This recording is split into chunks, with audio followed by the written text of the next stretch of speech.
sharing firman Tuhan.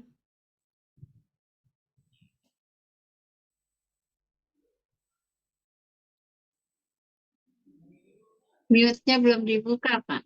Oh ya. Sudah kedengaran? Sudah Pak. Sudah, Pak. Sudah ya. Puji Tuhan, shalom, selamat pagi Pak Wi dan semua sahabat hamba Tuhan yang diurapi dan kasih Tuhan.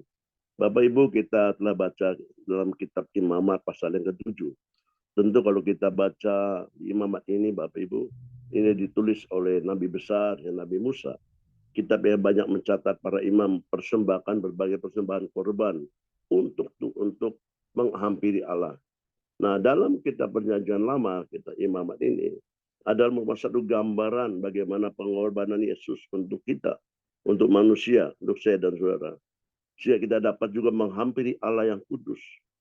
Karena dalam Alkitab, dalam Roma 3 ayat 23, karena semua orang telah berbuat dosa dan kehilangan kemuliaan Allah.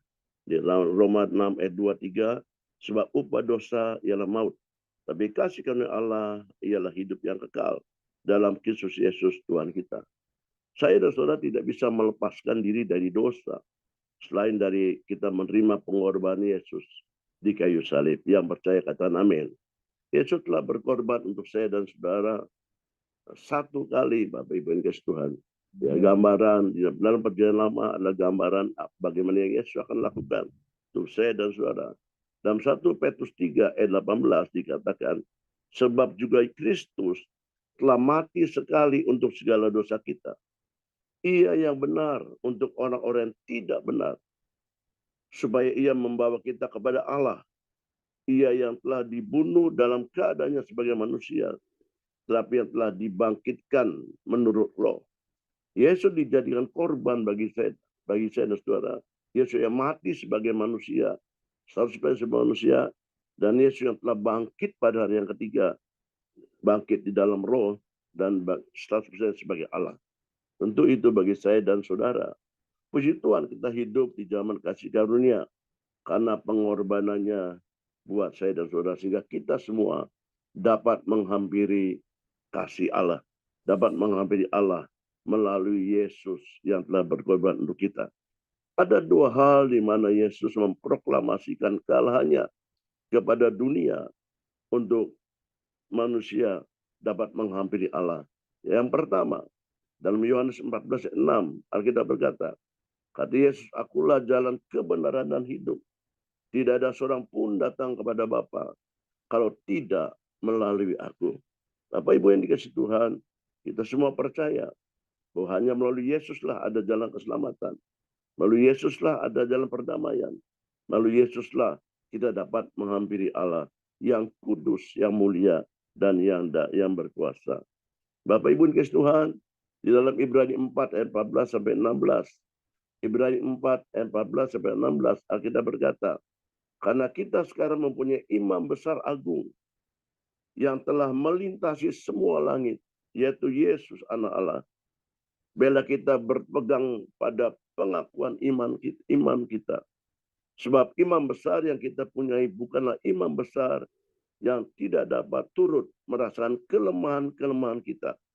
Sebaliknya, sama dengan kita, ia telah dicobai, hanya tidak berbuat dosa.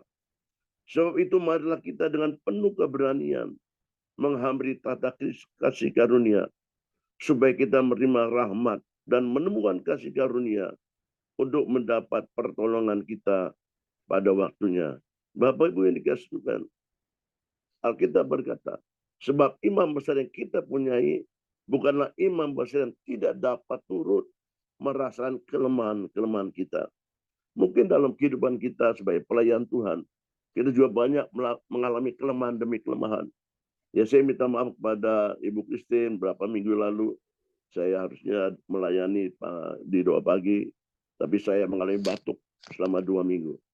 Ya, dan saya tahu ya, dalam batuk saya itu adalah nomor satu kelemahan. Tapi kita percaya bahwa Yesus telah berkorban untuk kita. Dia membuat oleh bilur-bilurnya segala penyakit kita disembuhkan. Bukan hanya hal itu aja. Banyak kelemahan-kelemahan kita yang kita alami. Tapi percayalah, Tuhan ajaib, Tuhan selalu menolong kita hari ini sampai selama-lamanya. Sebab itu, marilah kita dengan penuh keberanian menghampiri tata Allah, tata kasih karunia, supaya kita menerima rahmat dan menerima kasih karunia untuk mendapatkan pertolongan kita pada waktunya. Jadi Bapak Ibu, bagi Tuhan tidak ada waktu yang terlalu cepat. Dan bagi Tuhan tidak ada waktu yang terlambat. Bagi Tuhan selalu tepat waktunya. Katakan amin. Alkitab berkata, supaya kita menerima dan menemukan kasih karunia untuk mendapat pertolongan kita pada waktunya. Saya berdoa buat kita semua. Kiranya kita semua hamba Tuhan selalu menerima kasih karunia. Selalu menerima rahmat dari Tuhan pada waktunya. Yang percaya katakan amin. Bagian kedua, dalam Yohanes 14 ayat ke-7. Sekiranya kamu mengenal aku, Yesus, pasti kamu akan mengenal Bapakku. Sekarang ini kamu mengenal dia dan kamu telah melihat dia. Bapak Ibu, Alkitab berkata bahwa sekarang kamu mengenal dia dan kamu telah melihat dia. Mungkin secara jasmani kita belum melihat Yesus. Tetapi kita percaya. Saya catat ada 3 poin Bapak Ibu. Apa yang kita rasakan. Apa yang kita lihat. Bahwa Tuhan itu hadir. Tuhan itu ada dalam hidup kita. Yang pertama. Saat kita menerima pengurapan. Menerima jamahan dari Tuhan. Melalui gembala pembina, gembala rayon kita. Maka kita tahu. Di situ Allah sedang turun bekerja. Di situ Allah telah menjamah kita. Allah telah mengurapi kita. Bapak Ibu. Dan kita merasakan bahwa Allah di situ ada bagi hidup kita masing-masing. Dan saya percaya ketika lawatan Tuhan terjadi, ketika pengurapan Tuhan itu turun bagi saya dan saudara, maka pengurapan itu memampukan kita untuk melangkah dari hari lepas hari, melangkah dari bulan minggu lepas minggu, dari bulan lepas bulan. Dan pengurapan itu yang mampu membuat kita lepas dari segala hal yang kita tidak mampu atasi. Bapak Ibu yang dikasih Tuhan. Yang pertama, bagaimana kita mengenal Allah dan melihat Allah. Yang pertama, kita merasakan lawatan Tuhan dan pengurapannya. Dari Bapak Gembala kita, Pak Wi, dari Pak Niko, kita terima pengurapan dari Tuhan melalui para gembala. Dan saya percaya Bapak Ibu, pengurapan itu yang memampukan kita ada sampai hari ini. Baik dalam pelayanan kita, rumah tangga kita, dan apa saja yang kita kerjakan. Itu semua kita mampu karena pengurapan Tuhan. Yang kedua, bagaimana kita mengenal dia dan dapat melihat dia. Yang kedua adalah kuasa penyertaannya dalam pelayanan kita masing-masing. Ya, kita percaya Tuhan selalu mencukupi.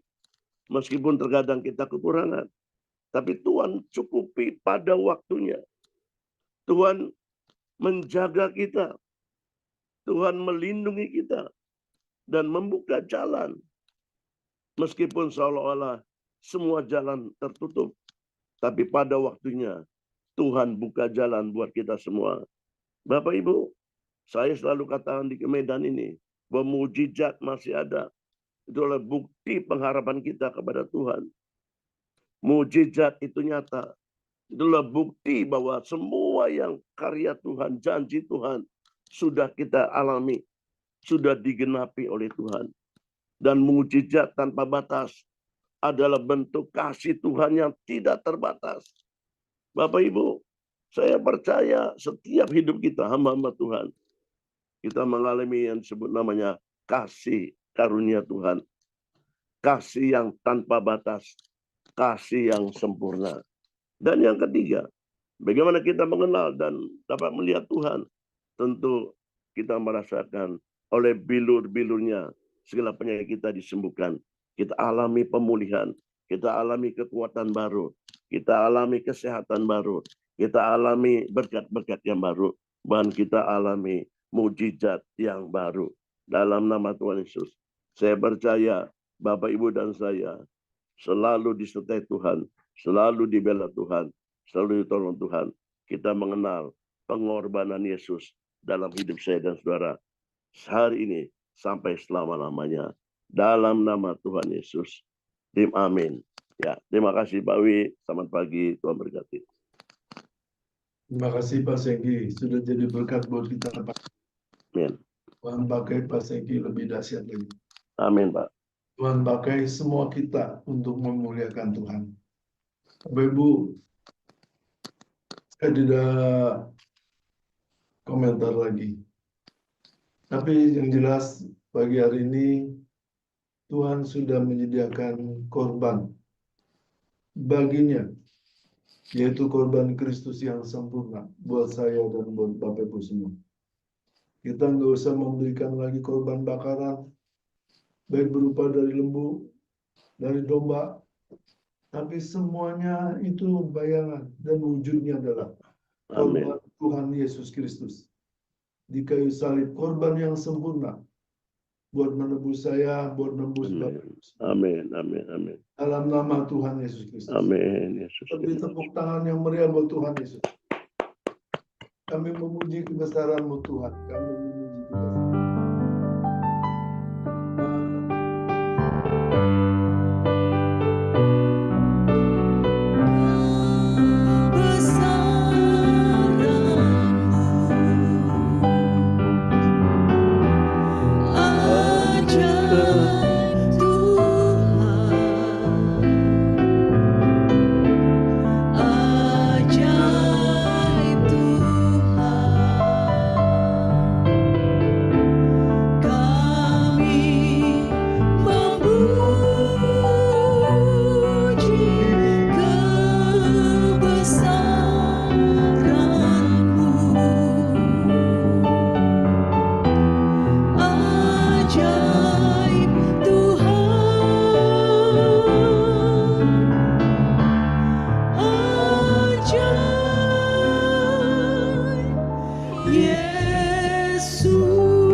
Kami semua mengucap syukur kepada Tuhan pagi hari ini. Kami boleh berada di zaman kasih karunia Tuhan, di zaman anugerah Allah dalam hidup kami. Terima kasih Tuhan, terima kasih. Kami mengucap syukur Tuhan Yesus telah menjadi korban yang sempurna bagi keselamatan setiap hidup kami. Kami mengucap syukur Tuhan. Kami berterima kasih. Kau baik bagi kami. Bentar kami akan berpisah satu sama lain. Kami kembali kepada tugas pekerjaan pelayanan masing-masing. Kami rindu, kami siap menerima berkat. Bapak Ibu, angkat kedua tangan Bapak Ibu kepada Tuhan. Dibanding Tuhan kasih, terimalah kasih karunia anugerah Bapa Surgawi yang berlimpah-limpah di dalam anak yang tunggal, Yesus Kristus Tuhan kita. Bersyukur Tuhan yang manis seindah dengan Roh Kudus dan selalu menyertai kita. Pagi ini sampai Yesus datang kedua kali menjemput kita semua, dan kita semua hidup kekal bersama Dia bahkan sampai selamanya. Yang telah percaya diberkati Tuhan sama-sama katakan amin. Amin, amin, amin. Selamat pagi Bapak Ibu, selamat bekerja, selamat pagi. Selamat pagi Pak Wi, kira Tuhan Yesus berkati Pak Sengki, terima kasih banyak. Tuhan berkati. Terima kasih Pak Wi. Pagi Pak Wi, Bu Vera dan keluarga dan semua saudara-saudara sini. Tuhan Yesus Kristus memberkati berlimpah-limpah-limpah. Amin. Halo. Terima kasih Pak Sengki. Ya, makasih Pak.